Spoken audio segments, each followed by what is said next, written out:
नमस्कार विद्यार्थी मित्रांनो, मी मनोज सिरे स्वागत करतो आपल्या युट्यूब चॅनलवरती, ज्याचं नाव आहे गोल्ड मेडल क्लासेस. या गोल्ड मेडल क्लासेस युट्यूब चॅनलवरती आपण 10वी साठी नवीन बॅच लॉन्च केलेली आहे आणि ती फक्त आणि फक्त गणिताकरिता. गणितामध्ये अनेकांना भीती असते, ह्या वर्षी 10वीचं वर्ष आहे, कसं होणार, काय होणार, कसं करायचं, काय करायचं, जमेल का नाही जमेल. अनेकांचं मागच्या वर्षी व्यवस्थित झालेलं नाहीये, या वर्षी होईल का नाही, अशी भीती आपण मनात घेऊन आला आहात. तर तुम्ही माझं जर लेक्चर हे बघत असाल तर तुम्ही योग्य ठिकाणी आले आहात. मी तुम्हाला योग्य ते मार्गदर्शन करणार आहे आणि सोप्या पद्धतीत गणित शिकण्याचे आपण जादू या लेक्चर मधून आपण घेणार आहोत. ती नक्कीच तुमच्या उपयोगी पडेल आणि तुम्हाला समजेल अशा सोप्या आणि साध्या भाषेमध्ये मी शिकवणार आहे. आपल्याला मराठी आणि सेमी मराठी सेमी इंग्रजी मधून अशा दोन्ही विषयामधून मार्गदर्शन युट्यूब चॅनलच्या माध्यमातून देण्याचा मी प्रयत्न करणार आहे. आपण या चॅनलवरती नवीन आला असाल तर माझ्या या चॅनलला नक्की सबस्क्राईब करायचं आहे आणि बेल आयकॉनला ऑन करून ठेवायचं आहे, जेणेकरून मी जेही लेक्चर त्याच्यावर अपलोड करेल ते तुमचं नोटिफिकेशन तुमच्यापर्यंत पोहोचेल. आणि हो, एक गोष्ट विसरायची नाही बरं का, ती म्हणजे प्रत्येक व्हिडिओला लाईक करण्याची. या योग्य मेहनतीनं मी तुमच्यासाठी युट्यूब व्हिडिओ बनवणार आहे. त्या मेहनतीसाठी मला फक्त आणि फक्त एक लाईकची गरज आहे आणि तुमच्या वर्गमित्राला किंवा 10वीत जोही विद्यार्थी असेल त्याला शेअर करायला विसरू नका. आपण पुढे बघूया. आजचा हा आपला पहिलाच चॅप्टरचा पहिला लेक्चर आहे आणि मॅथ पार्ट 1चा, ज्याचं नाव आहे linear equation in two variables. या आपण आता समजून घेणार आहोत. आपल्याला नक्कीच या माध्यमातून आता लिनियर इक्वेशन म्हणजे काय हे समजण्यासाठी आपल्याला आता आपण एक इक्वेशन लिहिणार आहोत, जे लिनियर इक्वेशन आहे, समीकरण ज्याला आपण मराठीमध्ये म्हणत असतो की हाय x plus 2y is equal 9. आता ह्या लिनियर इक्वेशन जर आपण पाहिलं तर याच्यामध्ये टू व्हेरिएबल्स म्हणजे दोन चल असणं गरजेचं आहे. आता ही जी व्हेरिएबल्स आहेत ती a टू झेड पर्यंत कोणतीही असू शकतात. मग ती इथे ए येईल किंवा बी येऊ शकतं, एक्स आणि वाय येऊ शकतं, पी आणि क्यू येऊ शकतं. याला व्हेरिएबल, ज्याला मराठीमध्ये आपण चल म्हणत असतो, त्या दोन चल त्याच्यात असणं गरजेचं आहे. म्हणजे ते टू व्हेरिएबल्स मध्ये ते इक्वेशन येतं. म्हणजे टू व्हेरिएबल्स म्हणजे आपण आता इथं बघितलं की इथं एक्स आहे आणि इथं वाय आहे, या व्यतिरिक्त तिसरा कोणताही व्हेरिएबल येता कामा नये, हे लक्षात असणं गरजेचं आहे. आणि लिनियर इक्वेशन असण्यासाठी पहिली कंडिशन जी आहे ती आहे टू व्हेरिएबल्स आणि दुसरी कंडिशन जी आहे की प्रत्येकाची जी डिग्री आहे ती 1 असायला पाहिजे. डिग्री 1 असणं खूप महत्वाचं आहे. आता डिग्री 1 म्हणजे काय की त्या समीकरणामध्ये जो पहिलं पद आहे त्या पहिल्या पदाचा जो व्हेरिएबल आहे त्या व्हेरिएबलची डिग्री म्हणजेच आपण घात असं ज्याला म्हणतो तो 1 असणं गरजेचं आहे. आता मुळात म्हणजे इथं लिहिलेलं नाहीये, पण एक गोष्ट लक्षात ठेवायची आहे, इथं जरी लिहिलेलं नसतं तर याचा जो डिग्री आहे, याची जी डिग्री आहे ती 1 आहे. लिहिलेली म्हणजे कोणत्याही याची डिग्री, आता आपण उदाहरणार्थ डिग्री म्हणजे काय की 2चा वर्ग जर लिहिला तर आपण याचं जर विश्लेषण करायचं तर 2 into 2 आहे की नाही, या पद्धतीने करत असतो. 2 into 2 म्हणजेच 4 आहे की नाही. मग तसं जर एक्सचा घात 1 लिहिला तर किती वेळा येतोय तो फक्त 1 वेळा, म्हणजे 1 गुणिले 1 आणि त्याचं उत्तर काय असणार आहे 1. म्हणजे जो घात आहे तो 1 असणं गरजेचं आहे, जो डिग्री आहे त्याची ती 1 असणं गरजेची आहे. ती जर डिग्री 1 असली त्यानंतर व्हेरिएबल जो आहे आपला ते दोनच ठिकाणी असले पाहिजे, एक एक्स आणि वाय, आणि ते पण ह्या पद्धतीने असले पाहिजे ए एक्स प्लस बी वाय. इथं प्लस असेल किंवा मायनस असेल हे ध्यानात ठेवायचं आहे. त्यानंतर आपल्याला हे झालं टू व्हेरिएबल्स मध्ये हा इक्वेशन झाला. आता ह्या जे पुढं बघायचं जर झालं तर हे जे इक्वेशन आहे हा जनरल फॉर्म मध्ये असणं गरजेचं आहे. तर विद्यार्थी मित्रांनो, आपण जे जनरल फॉर्म पाहणार आहोत की जनरल फॉर्म, आता जो जनरल फॉर्म असतो म्हणजे तो काय आहे, एवढं काही घाबरायची गरज नाही. जनरल फॉर्म म्हणजे काय वेगळी काही गोष्ट नाहीये, ती खूप मोठी नाहीये. एक ध्यानात लक्षात ठेवायचं आहे आपल्याला, एक X plus B Y plus C is equal 0. जो आपल्याला इक्वेशन मिळणार आहे तो ह्या पद्धतीत मांडलेला आहे की नाही हे आपल्याला बघायचं आहे. ह्या पद्धतीत जर असेल तर तो आपला जनरल फॉर्म आहे. हे जनरल फॉर्म आणि लिनियर इक्वेशन इंटू व्हेरिएबल्स मध्ये आहे हे लक्षात येतं. आता जनरल फॉर्म मध्ये आपण जर एक समीकरण घ्यायला गेलो की आपल्या पाठ्यपुस्तकामध्ये जे आहे की 4m plus 3n is equal 12.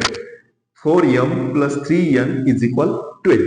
आता सर तुम्ही म्हणाल की सर हा जनरल फॉर्म मध्ये कुठे आहे की इथं एक जो व्हेरिएबल आहे एक्स, इथं बी वाय आणि इथं सी, तर याच्यामध्ये सी दिसत नाहीये. याच्यात घाबरण्यासारखी काही गोष्ट नाही मित्रांनो. एक ध्यानात ठेवायचं आहे, हा जो इक्वलच्या पुढे आहे त्याला आपण सी धरू शकतो. आता आपण जर पहिल्या जर बेसिक कॉन्सेप्ट मध्ये बघितलं असेल किंवा नसेल तर एक ध्यानात ठेवायचं आहे, जो प्लस आहे तो जर इक्वलच्या पलीकडे गेला तर तो मायनस होतो. जर मायनस असेल आणि तो इक्वलच्या पलीकडे गेला तर प्लस होतो. त्यानंतर इकडे गुणाकार असेल म्हणजे मल्टिप्लाय असेल तर तो पलीकडे गेला की डिवाइड होतो इक्वलच्या पलीकडे गेल्याच्या नंतर. त्यानंतर जो भागाकार आहे तो पलीकडे गेला तर गुणाकार होतो. या गोष्टी ध्यानात ठेवायच्या मित्रांनो. ही अतिशय महत्वाची बेसिक कॉन्सेप्ट आहे की आपल्याला लक्षात असणं गरजेचं आहे की प्लस इक्वलच्या पलीकडे गेला की मायनस होणार, मायनस पलीकडे गेला की प्लस होणार, मल्टिप्लाय पलीकडे गेला की डिवाइड होणार आणि डिवाइड पलीकडे असला की मल्टिप्लाय होणार. अनेक गोष्टी लक्षात ठेवायचं. हे एकमेकांच्या आदला बदल जे आहे तो प्लसची प्लस मायनसला आदला बदल करतो, मायनस प्लस सोबत करतो. त्यानंतर जो मल्टिप्लाय आहे तो डिवाइड सोबत करतो आणि डिवाइड जो आहे तो मल्टिप्लाय सोबत करतो. ते ध्यानात ठेवायचे. तर आपण त्याला जनरल इक्वेशन बनवू शकतो. ते कसं बघूया की यालाच 4m प्लस 3n, आता जो इकडे जो प्लस 12 आहे तो आता इक्वलच्या ह्या बाजूस आला तर मायनस 12 आणि इज इक्वल 0. आता हा आपला जनरल फॉर्म तयार झाला. त्यानंतर तो लिनियर इक्वेशन आहे टू व्हेरिएबल मध्ये की नाही ते आपल्याला बघायचं आहे. आता त्याच्यासाठी कंडिशन काय आहे की सगळ्यात पहिली गोष्ट म्हणजे तो टू व्हेरिएबल असायला असणं गरजेचं आहे. त्यानंतर त्याची दुसरी कंडिशन जी आहे त्याची जी डिग्री आहे, डिग्री जी आहे ती आपल्याला 1 असणं गरजेची आहे. आणि त्यानंतर तो जनरल फॉर्म असणं गरजेचा आहे. या 3 गोष्टी आपल्याला या पाठामध्ये लक्षात ठेवायच्या आहेत. या 3 गोष्टी जर आपल्या लक्षात बसल्या तर आपल्याला पूर्ण पाठ व्यवस्थितरित्या समजेल. हे ध्यानात ठेवायचं आहे मित्रांनो. तर आता टू व्हेरिएबल आहे हा त्याच्यासोबत सॅटिस्फाय होतो की नाही बघू. तर टू व्हेरिएबल आता मी सांगितलं की तुम्हाला ए पासून तर झेड पर्यंत जो स्मॉल अल्फाबेट आहे तो कोणताही असेल जोडीने, मग तो मी पहिलेही बोललो की ए किंवा बी असेल, ए सोबत बी असेल, पी सोबत क्यू असेल, एक्स सोबत वाय असेल, एम सोबत एन असेल, तर तो टू व्हेरिएबल आहे की नाही बघूया. तर पहिली गोष्ट म्हणजे इथं एम आहे हा एक व्हेरिएबल झाला आणि दुसरा व्हेरिएबल झाला तो एन आला. आता 2 व्हेरिएबल आहे म्हणजे तो टू व्हेरिएबल आहे. त्यानंतर त्याची डिग्री 1 असणं गरजेचे आहे. आता याची डिग्री इथे लिहिलेली नाहीये म्हणजे त्याची डिग्री 100% 1 असते. म्हणजे इथं डिग्री 1 झालेली आहे. आणि तिसरी जी अतिशय महत्वाची म्हणजे तिथं पहिलीच धरायला पाहिजे आपण की जनरल इक्वेशन आहे की नाही. तर या आपल्याला कळालं असेल मित्रांनो तर हा जनरल इक्वेशन आपण तयार केलेला आहे. म्हणजे जनरल जो फॉर्म आहे की X plus B Y plus C is equal 0 तो ह्या मांडणीमध्ये असणं गरजेचं आहे. तर आपण बघितलं की तो त्या मांडणीमध्येच आहे. सर तुम्ही म्हणाल इथं ए बी, इथं 4 आणि 3. मित्रांनो हे ध्यानात नका ठेवू की ए आणि बी हे कोणतेही रिअल नंबर असणार आहे. ए बी आणि सी हे रिअल नंबर आहे आणि त्यानंतर एक्स आणि वाय हे व्हेरिएबल आहे. हे असणं गरजेचं आहे. आता आपण याच्यातलंच पुढे जर पाठातलं घ्यायला गेलो पुढचं जे इक्वेशन आहे ते इक्वेशन म्हणजेच आपला 3x चा स्क्वेअर प्लस माफ करा 3x minus 7y is equal 12 असेल किंवा 13 असेल. आपण 13 करू जो आपल्या पाठामध्ये 13 आहे आपल्या लेसन मध्ये. तर आता आपण याला सगळ्यात पहिलं जनरल इक्वेशन आहे की हा सॅटिस्फाय करायचा आहे. तर जनरल इक्वेशन करण्यासाठी इथे x आहे, इथं 7y आहे, सॉरी इथं माफ करा, इथं 7y आहे आणि इज इक्वल 13. त्याला जनरल फॉर्म मध्ये आपण पहिलं चेंज करायचं आहे. बघूया 3x स्क्वेअर मायनस 7y. आता हा 13 इक्वलच्या पलीकडे आहे, ह्या बाजूला आणला तर मायनस 13 इज इक्वल 0. म्हणजे आपला जो जनरल फॉर्म आहे तो क्लिअर झालेला आहे याच्यामध्ये. त्यानंतर टू व्हेरिएबल आहे की नाही बघा बरं. टू व्हेरिएबल आहे की नाही? हो, तर टू व्हेरिएबल आहे. इथे एक्स आहे आणि वाय आहे, बरोबर आहे की नाही? आता या पुढे जाऊन आपल्याला एक जे सॅटिस्फाय करायचं आहे ते म्हणजे डिग्री 1 असायला हवी. तर इथं डिग्री 1 आहे का? तर नाही. मग हा आपला लिनियर इक्वेशन आहे का मित्रांनो? तर नाही. याला आपण लिनियर इक्वेशन म्हणू शकत नाही. तर त्या पुस्तकामध्ये आपण नो किंवा नाही हे लिहायचं आहे. समजलं? आता याच्या पुढचं उदाहरण जर घ्यायचं झालं तर आणखीन आहे बघा, root two X minus root 5y is equal 16. चला तर मित्रांनो, हा जनरल फॉर्म आहे की? हो, जनरल फॉर्म मध्ये आहे की नाही? आपण याला 16 ला इकडे घेऊ शकतो. त्यानंतर पुढे टू व्हेरिएबल आहे का? तर हो, टू व्हेरिएबल आहे. इथे एक्स आहे, इथं वाय आहे की नाही? त्यानंतर याची डिग्री 1 आहे. म्हणजे तर आपला हा linear equation in two variable आहे असं म्हणायला हरकत नाही. मग इथे आपल्याला पुस्तकामध्ये दिले आहे तिथे आपण यस लिहू शकतो किंवा हो म्हणू शकतो. त्यानंतर चला तर मित्रांनो, आता आपल्याला एक्स आणि वायच्या व्हॅल्यू काढायच्या आहे. जे व्हेरिएबल आहे त्यांच्या आपल्याला काय काढायचे आहे? किमती काढायच्या आहे. तर किमती काढण्यासाठी आपल्याकडं 2 ते 3 मेथड या पाठामध्ये आपल्याला शिकायच्या आहे. तर त्याच्यातली सगळ्यांची पहिली मेथड आहे ती आहे सायमल्टेनियस लिनियर इक्वेशन. या पद्धतीनं आपल्याला ह्या दोन्ही जे इक्वेशन आहे त्या इक्वेशन मधल्या एक्स आणि वायच्या व्हॅल्यू काढायच्या आहे, जेणेकरून आपल्याला सायमल्टेनियस इक्वेशनच्या पद्धतीनं ते उदाहरण सोडवता येईल. ते आपण बघणार आहोत. आता इथं जर बघायचं झालं तर आपण हा सोडवण्याचा प्रयत्न करूया. म्हणजे बघा, याचं सोल्युशन आपल्या पुस्तकामध्ये हे उदाहरण दिलेलं आहे, तुम्ही पाहू शकता. पण याच्यामध्ये जे फर्स्ट इक्वेशन आहे ते आहे 5x minus 3y is equal 8. नंतरचा आहे 3x plus y is equal 2. आता सायमल्टेनियस इक्वेशन सोडवण्याचं जे पद्धत आहे त्याच्यामध्ये सगळ्यात पहिलं आपल्या लक्षात आलं पाहिजे की वरती जे व्हेरिएबल आहे एक्स असेल किंवा वाय असेल, तर दोन्ही व्हेरिएबल मध्ये कोणत्या तरी एका व्हेरिएबलची किंमत सारखी असणं गरजेची आहे, व्हॅल्यू सारखी असणं गरजेची आहे. आता एक विचार करायचा आहे आपल्याला, इथं 5x आहे, इथं 3x आहे. आता यांच्या ज्या व्हॅल्यू आहेत त्या वेगवेगळ्या आहेत. आपण ना खालच्या इक्वेशनला 5x करू शकतो कोणत्याही पद्धतीनं, किंवा वरचा जो 5x आहे त्याला 3x करू शकत नाही. म्हणजे यांचा संबंध संपला. आता जे पुढे आहे इथं -3y आणि इथं आहे y, बरोबर. आता एक जर डोक्यात विचार जर आपण आणला तर ह्या वायला जर 3 न मल्टिप्लाय केलं तर इथं 3 येऊ शकतात. म्हणजे वायची व्हॅल्यू इथं खालच्या जो इक्वेशन नंबर सेकंड आहे, आपण याला इक्वेशन नंबर देऊया. हा equation number first, equation number second. तर मित्रांनो, आपण जो वाय आहे त्या वायची व्हॅल्यू आपण 3 करू शकतो. मग 3 करण्यासाठी काय करावं लागेल? ते याला 3 न मल्टिप्लाय करावं लागेल. पण मित्रांनो, एक गोष्ट लक्षात ठेवा, आपल्याला फक्त याला 3 न मल्टिप्लाय करता येत नाही. आपल्याला दोन्ही बाजूने आपल्याला 3 ने गुणावं लागेल.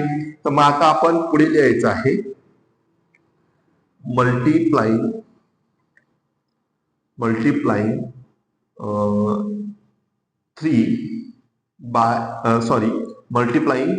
Equation 2 bye 3.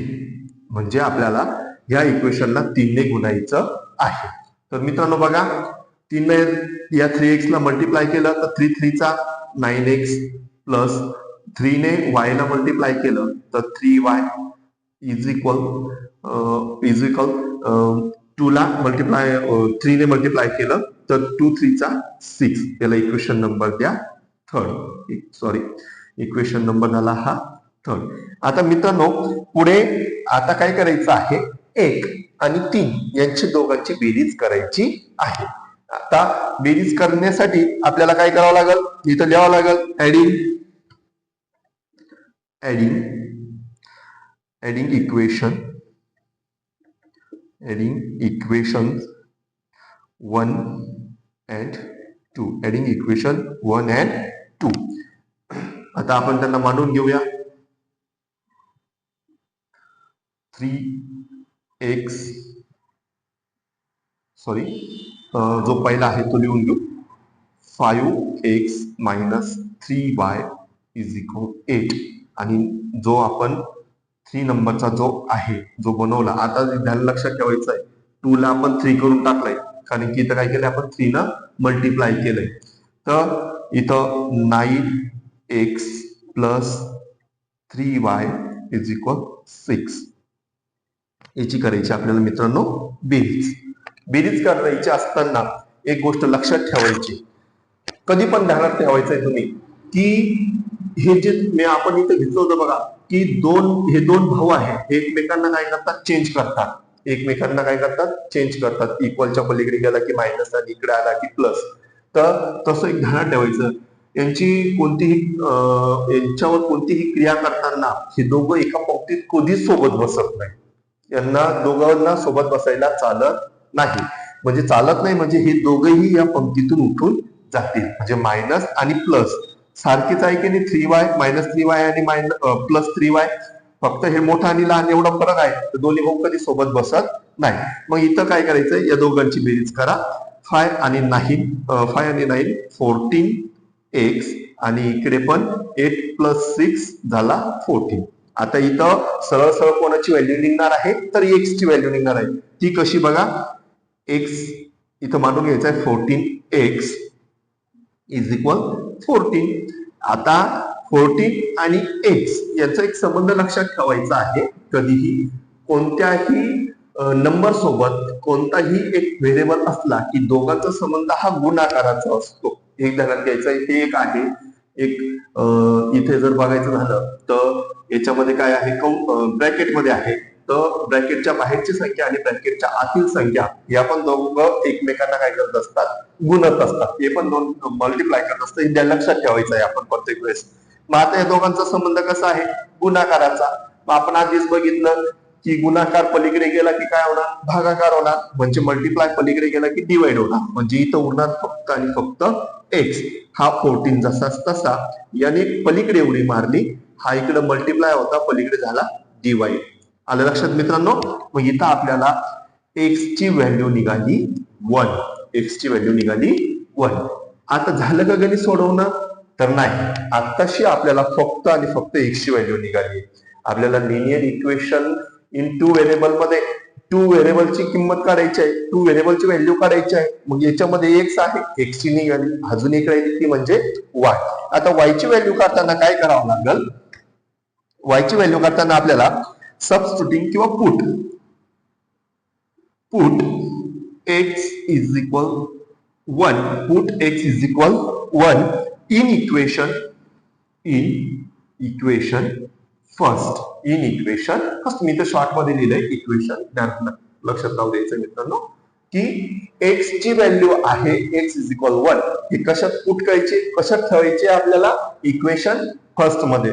तर इक्वेशन फर्स्ट इथे आहे आपला, त्या इक्वेशन फर्स्ट मध्येही ठेवू शकता किंवा तुम्ही इक्वेशन थर्ड मध्येही ठेवू शकता. ज्याच्यात तुम्हाला सोपं जाईल त्याच्यामध्ये ठेवून आपल्याला y ची व्हॅल्यू काढायची आहे. हे लक्षात ठेवायचं मित्रांनो. तर आपण काय करू, जे तुम्हाला सोपं जाईल त्याच्यामध्ये आपण ठेवू. आता इथं तुम्ही मला सर इथं थोडं मायनस प्लस हे आमच्या डोक्याचं होऊन जातं, कारण की आम्हाला जेव्हा बेसिक कॉन्सेप्ट शिकवला तेव्हा आला नाही.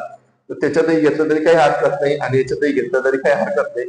तर आपण काय करू, फर्स्ट मध्ये सांगितलं तर फर्स्ट मध्ये ठेवायचा प्रयत्न करू.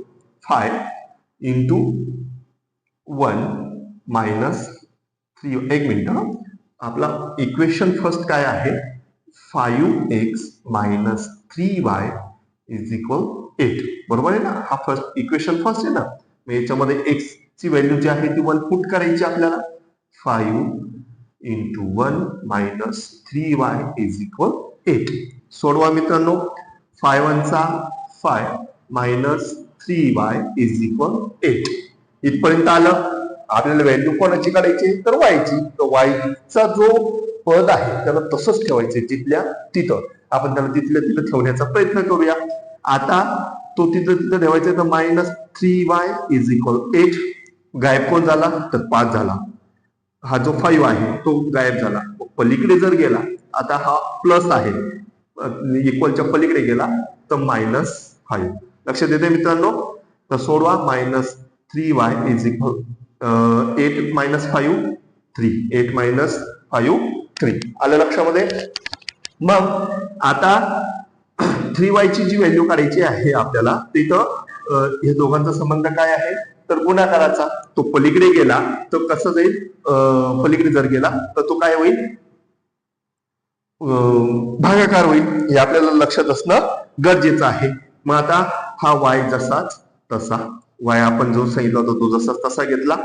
आता हा 3 पण जिथल्या तिथं गायब कोण झाला? -3 पलीकडे गेला, तो डिवाइड मध्ये आला. लक्षात येते तुमच्या? भागाकाराच्या पद्धतीत आला ना आपण जे शिकलो ते. तर y आता या दोघांचा करायचा आहे भागाकार, या दोघांना डिवाइड करायचा आहे. 3 1 चा 3. आता 1 फक्त 1 नाही लिहायचंय, ते एक लक्षात ठेवा मित्रांनो. दोन जे नंबर आहे, ज्या क्रिया करताना एक जरी नंबर आपला मायनस असला तर येणारं जे आन्सर आहे, आपलं जे उत्तर आहे ते काय असणार आहे? मायनस असणार आहे. हे ध्यानात ठेवायचं आहे. तर मग आपल्या y ची व्हॅल्यू आली इथे -1. आता आपल्या सायमल्टेनियस लिनियर इक्वेशनच्या जी मेथड आहे, त्या मेथडच्या माध्यमातून आपण x ची पण व्हॅल्यू काढली आणि y ची पण व्हॅल्यू काढली. मग आता आपण इथं लिहिताना असं लिहायचं आहे की x आणि y या दोघांची जी व्हॅल्यू आहे ती आहे 5. असं न लिहिता आपण असे लिहू शकतो, x इज इक्वल 1 आणि y इज इक्वल -1. ह्या पद्धतीनं, म्हणजे ह्या सायमल्टेनियस मेथड मध्ये इतक्या सोप्या पद्धतीनं आपल्याला हे एक्झाम्पल सॉल्व्ह करायचं आहे. खूप सोपी पद्धत आहे मित्रांनो, फक्त लक्षात ठेवायचं आहे. मी पुन्हा एकदा तुम्हाला समजून सांगतो शॉर्टकट मध्ये. आपल्याला सायमल्टेनियस इक्वेशन मध्ये 2 इक्वेशन दिले, त्या इक्वेशन आपण काय करायचं? 2 नंबर द्यायचे आहेत त्यांना, 2 नंबर दिले. त्यानंतर एक लक्षात ठेवायचं आहे की आपल्याला कोणत्या तरी एका व्हेरिएबलचा नंबर सारखा असायला हवा किंवा कोणत्या तरी एका व्हेरिएबलची व्हॅल्यू सारखी असायला हवी. तर आता इथं लक्षात घ्यायचं आहे, 5x आहे, इथं 3x आहे, दोघांची व्हॅल्यू सारखी आहे का? तर नाही. इथं y ची आहे, इथं होऊ शकते. इथं करण्यासाठी आपल्याला काय करावं लागेल? 3 ने मल्टिप्लाय करावं लागेल. तर मल्टिप्लाय इक्वेशन 2/3. आपण त्याला 3 ने मल्टिप्लाय केल्याच्या नंतर इक्वेशन 3 तयार झाला. आता 2 हा थर्ड आहे, मग दोघांचा फर्स्ट आणि थर्डचं काय करायचं? आपल्याला ऍडिशन करायची आहे. आता एक लक्षात ठेवायचं मित्रांनो, ऍडिशन केव्हा करायची, आपल्याला वजाबाकी केव्हा करायची, हे मी तुम्हाला प्रॅक्टिस सेट जो आहे आपला 1.1 त्यामध्ये मी एकदम व्यवस्थितरित्या समजून सांगणार आहे. कारण की कोणीतरी एकाची किंमत कटली पाहिजे, म्हणजे एक तर इथं y कटला पाहिजे किंवा x कटला पाहिजे. यासाठी मग प्लस करायचं की मायनस करायचं, हे पण गोष्ट लक्षात ठेवणं गरजेची आहे. हे पुढे त्या पद्धतीने सोडून घेतलं. त्यानंतर आपली x ची व्हॅल्यू आली 1. आता जी व्हॅल्यू आहे आपली x इज इक्वल 1, ते कशामध्ये पुट करायची? आपल्याला इक्वेशन फर्स्ट मध्ये पुट करायची आहे. आपला हा इक्वेशन फर्स्ट होता 5x - 3y इज इक्वल 8.